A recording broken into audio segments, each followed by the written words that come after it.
পর্দা একজন মুমিনের সম্মান ও জান্নাতের পথ। প্রিয় ভাই ও বোনেরা, আজকের এই ফিতনার যুগে আমরা এমন এক ভয়ঙ্কর অবস্থার মধ্যে আছি যেখানে বেপরদা আমাদের সামনে ছড়িয়ে পড়েছে আগুনের মতো, বিশেষ করে সোশ্যাল মিডিয়ার মাধ্যমে।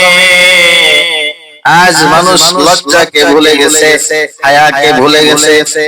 যেখানে এক সময় পর্দা ছিল সম্মানের প্রতীক, আজ সেখানে এটা পর্দা হয়ে উঠেছে ফ্যাশন। আজ সেখানে বেপরদা হয়ে উঠেছে ফ্যাশন। আল্লাহ তাআলা বলেন, وَقُلْ لِلْمُؤْمِنَاتِ يَغْضُضْنَ مِنْ أَبْصَارِهِنَّ وَيَحْفَظْنَ فُرُوجَهُنَّ। হে নবী, আপনি মুমিন নারীদের বলুন তারা যেন তাদের দৃষ্টি সংযত রাখে, তারা যেন তাদের দৃষ্টি সংযত রাখে এবং নিজেদের লজ্জাস্থানের হেফাজত করে। আরেক জায়গায় আল্লাহ পাক বলেন, ইউদনিনা আলাইহিন্না মিন জালাবিবিহিন্না, তারা যেন নিজেদের উপর তাদের চাদর টেনে নেয়। বুঝতে হবে পর্দা শুধু একটি কাপড় নয়, এটা হলো আল্লাহর আদেশ, ঈমানের অংশ আর একজন নারীর সম্মান। বর্তমান অবস্থা আজ আমরা কি দেখছি? টিকটক, ফেসবুক, ইউটিউবে নিজেকে প্রদর্শন করা, সাজসজ্জা করে ভিডিও বানানো, অপরিচিত মানুষের সামনে নিজেকে তুলে ধরা, এগুলো কি ইসলামের শিক্ষা?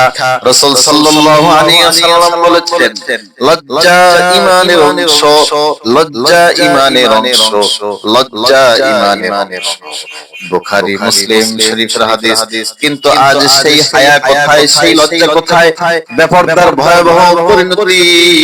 রাসূল সাল্লাল্লাহু আলাইহি ওয়াসাল্লাম বলেছেন, জাহান্নামের অধিবাসীদের মধ্যে এমন কিছু নারী থাকবে, জাহান্নামের অধিবাসীদের মধ্যে এমন কিছু নারী থাকবে যারা কাপড় পরা অবস্থা, যারা কাপড় পরা থাকা সত্ত্বেও নগ্ন, যারা পুরুষদের আকর্ষণ করবে এবং নিজেরাও আকৃষ্ট হবে, তারা জান্নাতে প্রবেশ করবে না।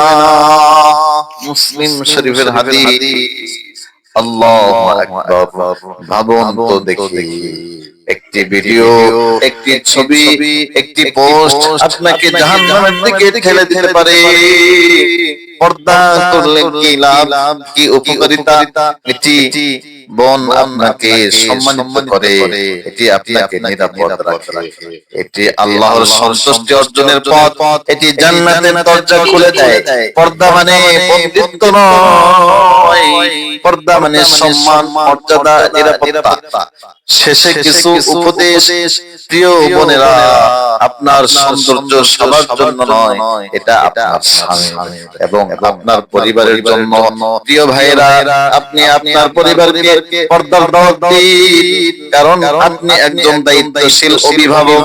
আল্লাহ বলেন, তোমরা নিজেদেরকে এবং তোমাদের পরিবারকে জাহান্নামের আগুন থেকে বাঁচাও। ইয়া আইয়ুহাল্লাযীনা আমানু يا أيها الذين آمنوا قوا أنفسكم وأهليكم نارا, তোমরা নিজেদেরকে এবং তোমাদের পরিবারকে জাহান্নামের আগুন থেকে রক্ষা করো।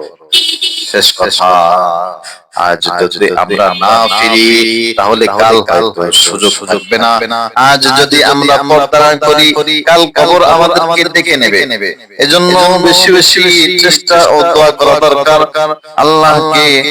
আল্লাহর নিকটে দোয়া করতে হবে, হে আল্লাহ আমাদেরকে হায়া দান করুন, পর্দার তৌফিক দান করুন, আমাদের সমাজকে বেপরদার ফিতনা থেকে রক্ষা করুন, আমাদেরকে জান্নাতের অধিবাসী বানিয়ে নিন। আমিন আমিন সুম্মা আমিন।